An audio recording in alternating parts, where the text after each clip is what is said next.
Hey everybody, welcome to Raising Vibrations, and you're with Simon today. And we're continuing with the Saturn through the houses series. And we're working with Saturn in Capricorn today, or Saturn in the 10th house. So before we go ahead and jump into that information, it's really important that we get an understanding of what Saturn actually means in the birth chart. So Saturn reflects the boundaries in consciousness, okay?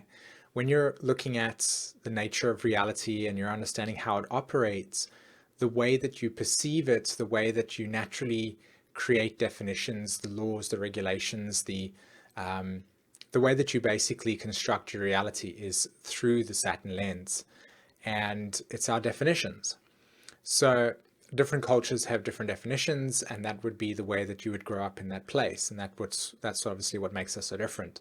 So Saturn in the birth chart is a reflection of how you embody your physical senses and how the structure of your reality is manifested. So if you come into Saturn in Capricorn or a Saturn in the 10th house of the astrological chart, then you have this double dose of what Saturn actually symbolizes.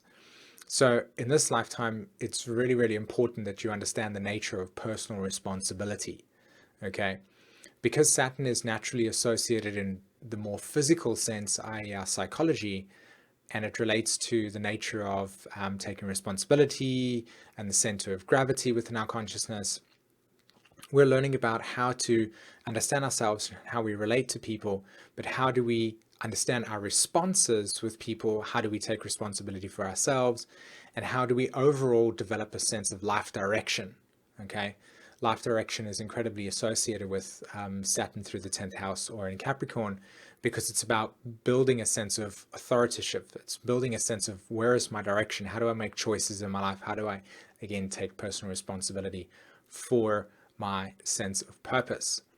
And that's, of course, linked with your inner child. So again, the boundaries that I create around myself is my definitions.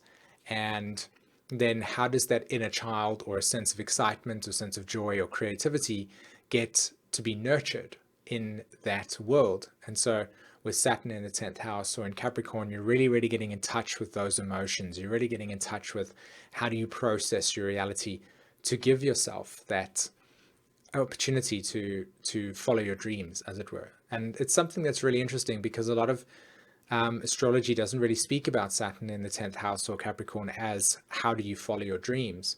And for most of us that have a sense of personal success or a personal sense of meaning towards our lives, it all comes from that place of what am I here for? So Saturn gives you the kind of boat that you use to get in touch with that sense of direction.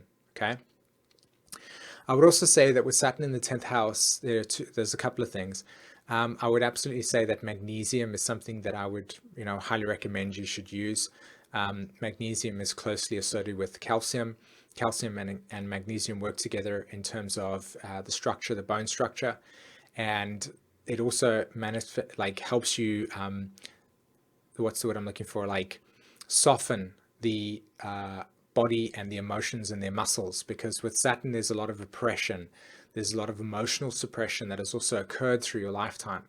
So getting in touch with calcium and magnesium that allows you to not be so tense in your bodies because of emotional repression allows you to soften up more, which is a big deal with Saturn in the 10th house. How can I be more softer? How can I be more emotional, nurturing to myself? Okay, fantastic guys, I hope you enjoyed this video.